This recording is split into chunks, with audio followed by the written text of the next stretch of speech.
नमस्कार, मैं सुखदेव बात कर रहा हूँ दिल्ली संस्कृति न्यूज चैनल से। इस वक्त मैं मौजूद हूँ चांदनी चौक पे। अमित शाह जी ने एक बयान दिया है, क्या पूरे भारत में हिंदी भाषा अनिवार्य होना चाहिए। इन्हीं मुद्दे में बात करेंगे यहाँ की जनता से। सर, क्या नाम हुआ? मेरा नाम दीपक झा है सर।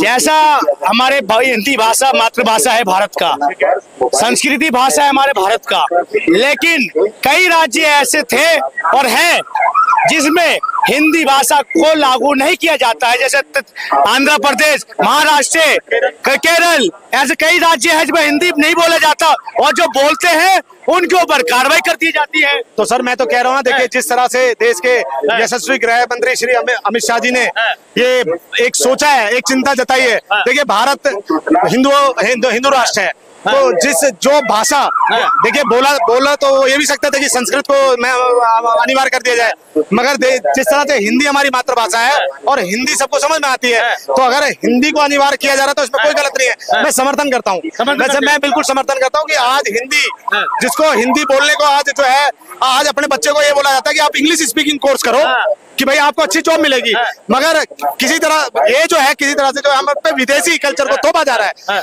आज हमारा जो हिंदुस्तानी है वो बाहर जाता है और वहां से जो है अपने बच्चे को सेंटा क्लॉज बनाता है और तमाम तरह के जो है विदेशी जो है कठपुतली बनाता है। अरे अपने बच्चे को श्री रामचंद्र बनाओ ना। हिंदी भाषा राष्ट्रभाषा है, इसको बोलने की कैसी शर्म है। मैं एक भारतवासी हूँ और हिंदी मेरी मातृभाषा है, ये गर्वान्वित करने वाली बात है, ये शर्म करने वाली बात नहीं है। और मैं समर्थन करता हूँ देश के यशस्वी गृह मंत्री श्री अमित शाह जी का, जिन्होंने इसलिए ये चिंता जताई है। आज किस तरह से एक प्रोपेगेंडा सेट किया जा रहा है कि आज लाख रुपए लिए जा रहे हैं किस चीज के लिए, कि आपको हम इंग्लिश बोलना सिखाएंगे, इंग्लिश स्पीकिंग कोर्स सिखाएंगे, और जो हमारी मातृभाषा है उसको जो है लुप्त किया जा रहा है। तो अपनी देश की सभ्यता के लिए अगर चिंता जताइए तो मैं समर्थन करता हूं। लेकिन सर चाइना जो है ना, चाइना में चाइनीज लैंग्वेज अनिवार्य है, वहाँ पे इंग्लिश अलाउड नहीं है, वो अपनी मातृभाषा फॉलो करते हैं।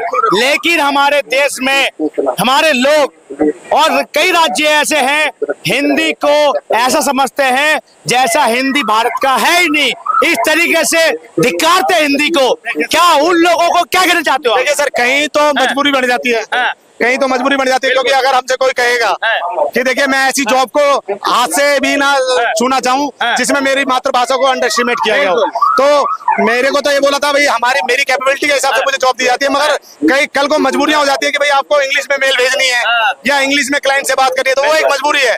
तो मजबूर लोगों का कुछ नहीं कर सकते, मगर जो इस चीज को कलंकित समझते हैं उनका तो पूर्णतः तरीके से खंडन करना चाहिए, आइडेंटिफाई करके कहीं ना कहीं देश विरोधी जो है उनपे वो लगाने चाहिए। लेकिन विदेशी लोग जो है आके, जैसे रशिया का एक एग्जांपल बताता हूँ आपको मैं, विदेशी नागरिक जो है भारत में रह के और विदेश अपने कंट्री में रह के हिंदी इतना अच्छे से उपचार कर रहे हैं, संस्कृत इतना अच्छे से उपचार कर रहे हैं, लेकिन अभी यहाँ जितने भी लोग हैं यहाँ खड़े हुए, मैं सभी के बता रहा हूँ, अभी सही से किसी को संस्कृत लैंग्वेज नहीं आती है। उनको तो मैं कहता रहा हूँ सर, मैंने अभी एक छोटा सा उदाहरण दिया था कि आज हमारा हिंदू समाज किस ओर जा रहा है मुझे नहीं पता। जो सेंटा क्लॉज में अपने आप को सेंटा क्लॉज बेटे को बना देता है, एक ट्री खड़ी करके जो है सेंटा क्लॉज बना रहे होते हैं बेटे को, मगर वहीं जब हम देश के प्रतिष्ठा और श्री रामचंद्र जी का जो मंदिर तैयार होता है उसमें किसी ने अपने बेटे को राम नहीं बनाया, तो ये चिंता का विषय है। और ये चिंता के लिए जो हमारे देश के गृह मंत्री ने जो एक आवाज उठाई है, हम इसको बुलंद करेंगे। हम तो कह रहे हैं कि प्रधान जो ये देश के गृह मंत्री है वो सभा का आयोजन करे, हमारा पूरा हिंदू समाज उस सभा में जाएगा। और लेकिन भाई साहब सुनो, इंडोनेशिया दुनिया का सबसे बड़ा देश मुस्लिमों का है, इंडोनेशिया। वहां पे प्रतिदिन रामायण चलाया जाता है। इंडोनेशिया दुनिया का सबसे बहुसंख्यक मुस्लिम देश है, लेकिन हमारे भारत के लोगों को पता नहीं क्या हो गया कुछ सालों में, क्या उन्होंने संस्कृत आती है, ना भागवत गीता आता है, ना पुराण आता है, कुछ भी नहीं आता है। देखो सर, मैं जो है ना, मैं आपको बता रहा हूँ, बैंकॉक में जो है सर्वभूमि एयरपोर्ट है जिसमें बहुत महादेव की बहुत बड़ी शिवलिंग बड़ी लगी हुई है।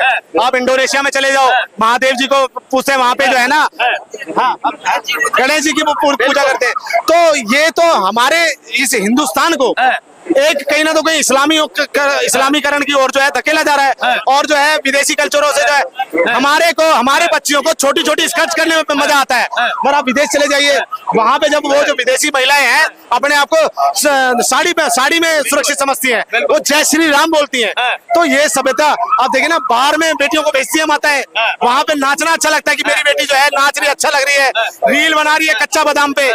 तो ये कहीं ना तो कहीं हमारी सभ्यताओं को कहीं ना तो कहीं। सर क्या नाम है आपका? मेरा नाम है मोहम्मद आमिर अहमद। जैसे अमित शाह जी ने ये बोला है हिंदी को अनिवार्य करना चाहिए, आप उनकी बात से सहमत हो या नहीं? देखिए मेरी बात सुनिए आप आराम के साथ।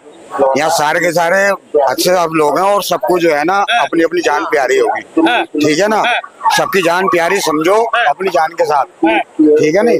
तो मेरा कहना मतलब ये है कि कोई भी जात का नाम ना लिया जाए, बहरहाल कौन सा भी जो धर्म चाहे उसे अपनाए, ऐसा कुछ नहीं कि इंसान के अंदर इंसानियत में झगड़ा इंसानियत में झगड़ा डाल दिया जाए, इंसानियत में अगर झगड़ा डाल दिया जाए ना, ये है कि इंसानियत का काम नहीं है। अच्छा मुझे बताओ ना, उनका काम क्या है कि इंसान को झगड़े से बचाए, बस ये इंसानियत का काम है। एक बार जो आया वो दोबारा नहीं आएगा, और नहीं आएगा, और जो आए वो भी चले गए, और बढ़िया से बढ़िया नहीं रहा। आप कोई आगे आप मेरी बातों का कहने का मतलब समझ रहे हो।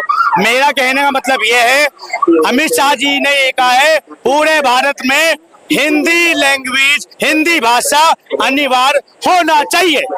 वो जो है ना अमित शाह ने जो कहा है ना, अमित शाह जो अपनी जिंदगी जी चुके हैं, अब आगे कुछ आप समर्थन करते हैं उनकी बातों का या नहीं? भारत का हिंदी भाषा होना चाहिए या नहीं होना चाहिए? मैं यार बड़े भाई, मैं वही जवाब आपको दे रहा हूँ। मतलब हमारे देश में जितनी भी भाषा है, इन भाषाओं में से कौन सी भाषा उनको चुभती है वो बताएं बस। यहाँ पे बात चुभने या चुभने एक्सेप्ट करने वाली बात नहीं है, यहाँ बात है हमारी सभ्यता की बात है, यहाँ पे हमारी हिस्ट्री की बात है यहाँ पे, और हमारी मर्यादा की बात है। ऐसा है, अपनी जितनी भी भाषा है ना सबके नागरिक होनी चाहिए और सबको दे देनी चाहिए, सबका साथ सबका विकास।